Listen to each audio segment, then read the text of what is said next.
led to the countryside. And among them was another key member of this small band of scientific brothers. If I was able to meet one person from the 17th century, I'd want it to be Robert Boyle. He came from one of the wealthiest families in the country, but he had little time for pomp and grandeur. Instead, as a teenager, he wandered the country lanes, making observations about the world around him, driven by an insatiable curiosity. This is an example of his more esoteric writing. Occasional reflections upon his manner of giving meat to his dog, upon the sight of a fair milkmaid singing to her cow, upon my spaniel's carefulness not to lose me in a strange place, upon the eating of oysters.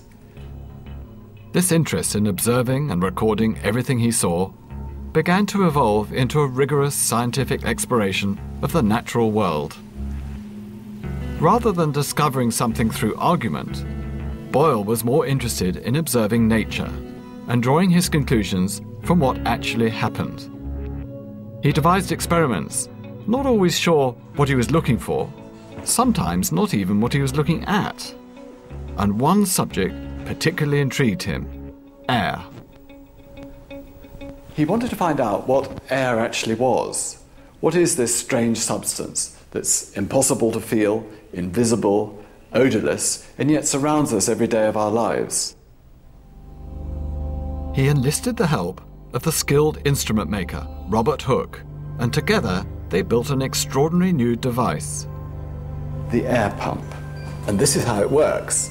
You move this handle here, which drives the pistons up and down, which sucks air out of the glass bell jar here, called the glass receiver.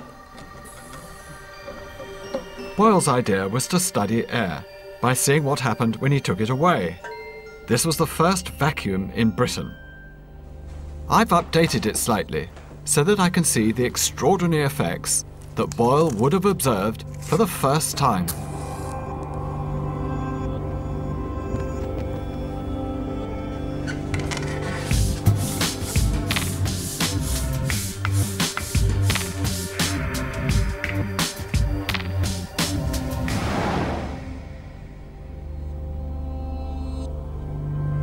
Candles went out.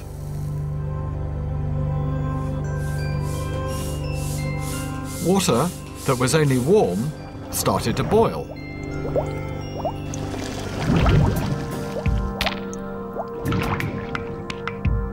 And a pig's bladder, filled with air, swelled and then burst.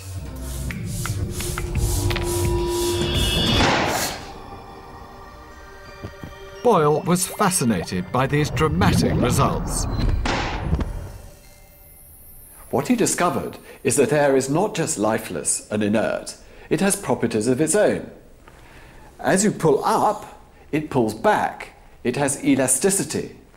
And as you push down, it resists. It has weight, it has pressure, and it has volume. In 1661, Boyle unveiled his air pump at the Royal Society. Hooke was there, of course. He was the only one who could reliably get the apparatus to work. Together, they performed a shocking experiment, captured in Joseph Wright's famous painting 100 years later.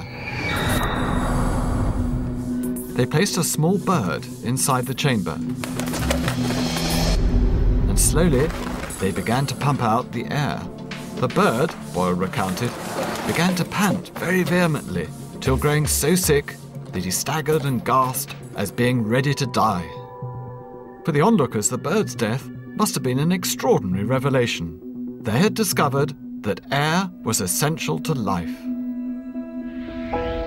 Boyle's air pump was a huge turning point.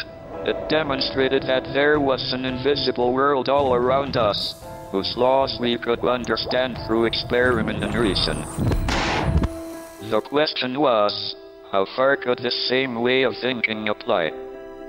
Were the movements of the planets and stars also subject to hidden laws? As Wren, Hooke, and Boyle continued to push forward, little did they know across the marshes in Cambridge, another man was asking the same questions.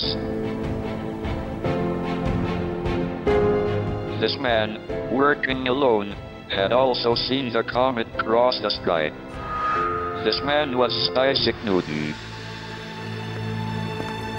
Isaac Newton has always been a hero of mine, and probably every physicist you'll ever meet. He wasn't an easy character, aloof and temperamental. He arrived in Cambridge in 1661 after a difficult childhood.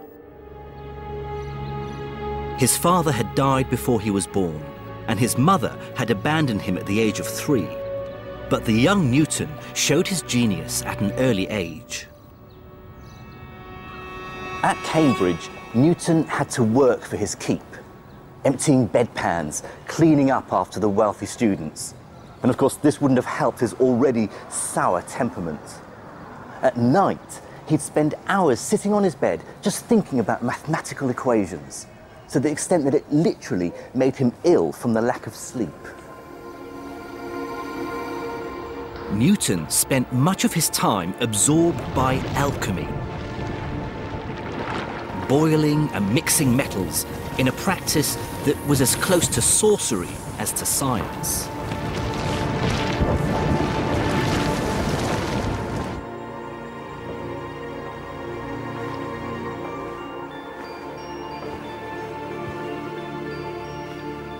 This room was Newton's actual laboratory. I like to think I can still see the scorch marks on the ceiling where he'd have carried out some of his experiments. Or maybe in this fireplace he'd have burnt mercury and sulfur in that elusive alchemical quest to try and turn base metals into gold. But he'd begun to ask much bigger questions, way beyond the scope of his university studies.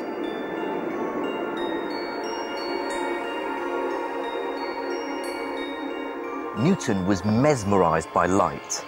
He'd stare for ages directly at the sun, or he'd use a mirror to reflect the sun's light directly into his eye and hold it there for as long as he could bear it.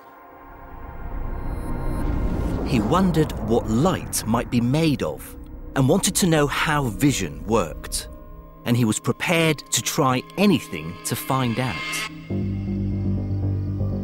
One night in his darkened laboratory, he decided to experiment on his own eye. He took a sharp bodkin and inserted it between his eye and eye socket. Then he began to twist it. As his eyeball deformed, gradually he started to observe some unexpected effects.